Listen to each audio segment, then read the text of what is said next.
Welcome. Assalamualaikum warahmatullahi wabarakatuh. Waalaikumsalam. Waalaikumsalam warahmatullahi wabarakatuh. Kami dari kelompok 8 ingin mempresentasikan tentang data forgery yang mata kuliah Etika Profesi Teknologi Informasi dan Komunikasi.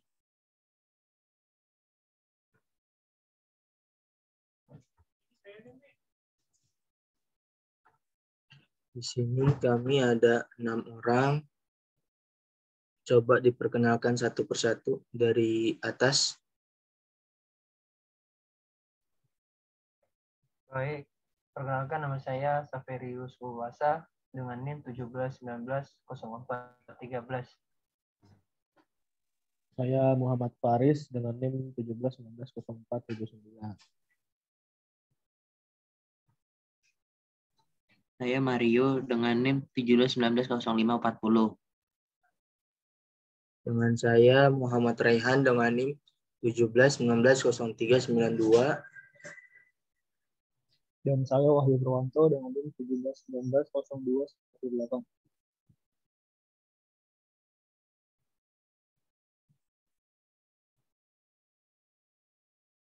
Data forgery.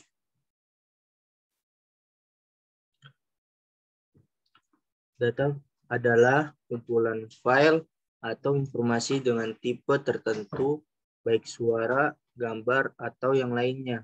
Sedangkan pengertian dari forgery sendiri adalah memalsukan atau pemalsuan, atau tindak pidana berupa memasukkan atau meniru secara tidak sah dengan itikat buruk atau merugikan pihak lain, dan sebaliknya atau menguntungkannya diri sendiri.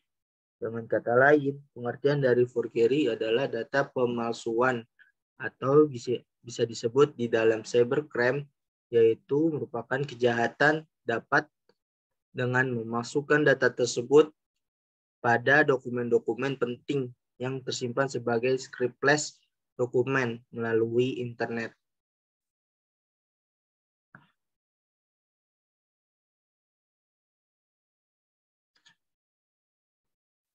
Selanjutnya, untuk pengertian data forgery adalah merupakan kejahatan dengan memasukkan data-data dokumen penting yang tersimpan sebagai scriptless dokumen yang disimpan sebagai melalui internet, yaitu kejahatan ini biasanya ditujukan pada dokumen-dokumen e-commerce dengan membuat seolah-olah terjadi salah ketik yang pada akhirnya akan menguntungkan pelaku karena korban akan memasukkan data pribadi dan nomor kredit tersebut yang dapat saja disalahgunakan.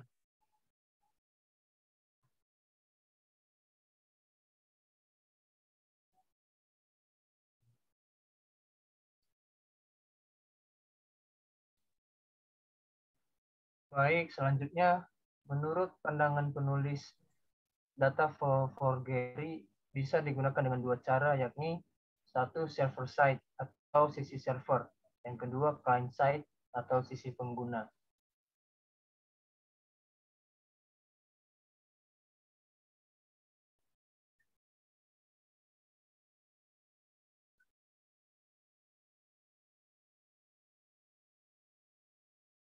Satu, server side atau sisi server.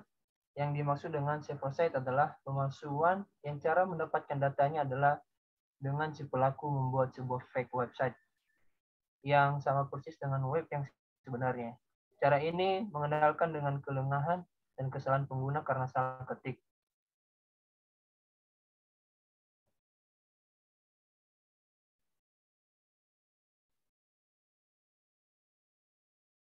Yang kedua, client side atau sisi pengguna.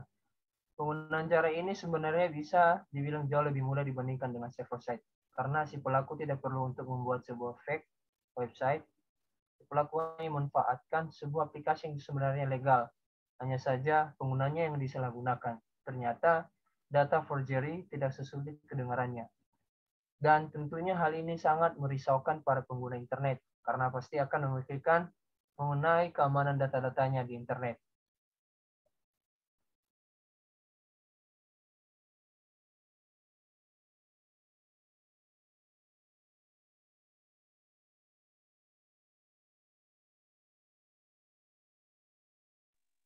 Selanjutnya adalah faktor-faktor yang mendorong kejahatan data forgery. Adapun faktor pendorongnya yaitu ada 3. Yang pertama adalah faktor politik, yang kedua faktor ekonomi, dan yang terakhir adalah faktor sosial dan budaya. Lanjut.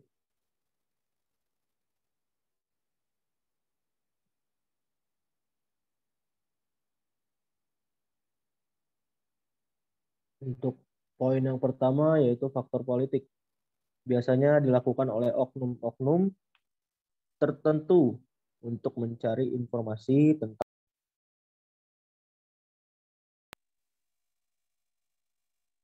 Lanjut.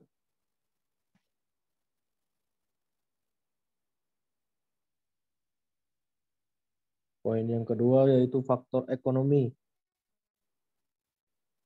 Biasanya dipangi oleh orang-orang yang ekonomi rendah. Mereka bisa melakukan apa saja, apalagi dengan kecanggihan dunia cyber. Kejahatan semakin mudah dilakukan dengan modal cukup dengan keahlian di bidang komputer saja. Lanjut.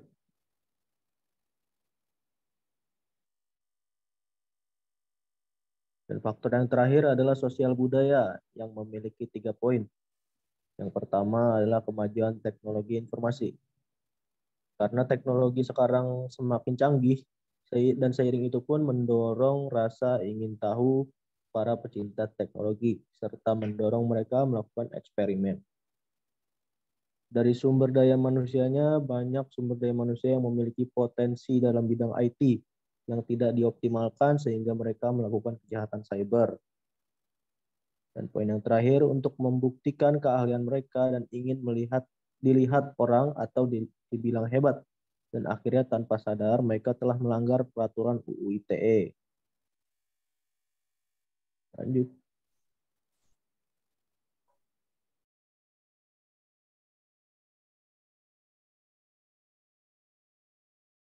Kemudian di sini ada contoh kasus data forgery yang kami bawakan adalah kasus data forgery pada e-banking BCA.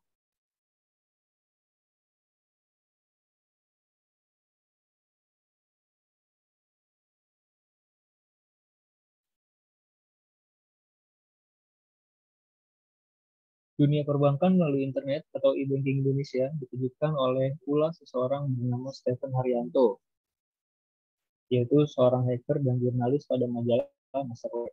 Lelaki asal Bandung ini dengan sengaja membuat situs asli tapi palsu layanan internet banking Bank Sentral Asia atau BCA. Stephen membeli domain-domain dengan nama mirip seperti situs yang asli, yaitu www.klikbca.com.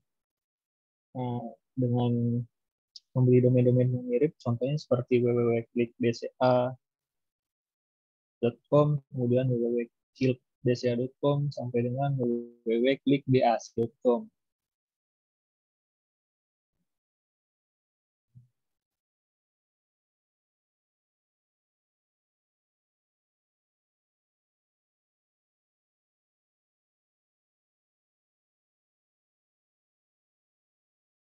Isi dari situs-situs pelesetan tersebut nyaris sama, kecuali tidak adanya security untuk bertransaksi dan adanya formulir akses login form palsu.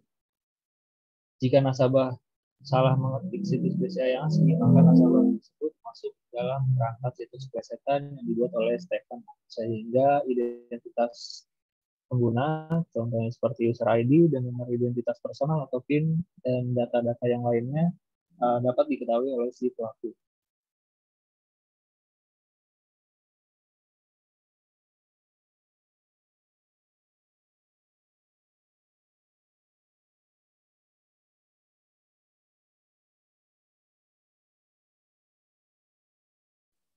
Selanjutnya data forgery pada e-banking BCA. Modus-modusnya sangat sederhana. Hacker memfotokopi tampilan website Bank BCA yang seolah-olah milik BCA. Tindakan tersebut dilakukan untuk mengecoh nasabah sehingga pelaku dapat mengambil identitas nasabah.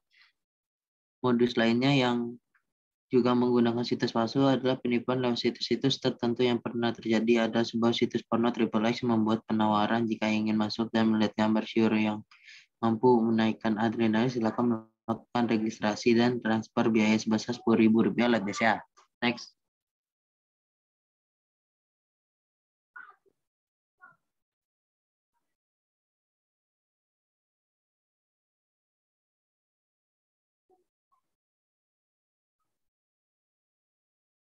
Selanjutnya, kasus data forgery di atas dikenakan cyber law UU ITE pasal 35 dan pasal 51 ayat 1. Pertama, pasal 35 setiap orang dengan sengaja dan tanpa hak atau melawan hukum melakukan manipulasi, penciptaan, perubahan, penghilangan, pengerusakan informasi elektronik dan atau dokumen elektronik dengan tujuan agar informasi elektronik dan atau dokumen elektronik tersebut dianggap seolah-olah data yang otentik. Yang kedua, pasal 51. Setiap orang memenuhi unsur sebagaimana dimaksud dalam pasal 35 dipidana dengan pidana penjara paling lama 12 tahun dan atau denda yang paling banyak 12 miliar rupiah.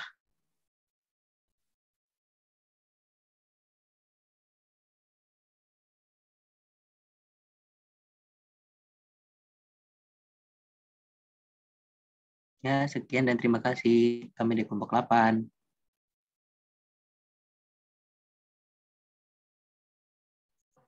Sekian presentasi kita kali ini. Kurang lebihnya mohon maaf. Wassalamualaikum warahmatullahi wabarakatuh.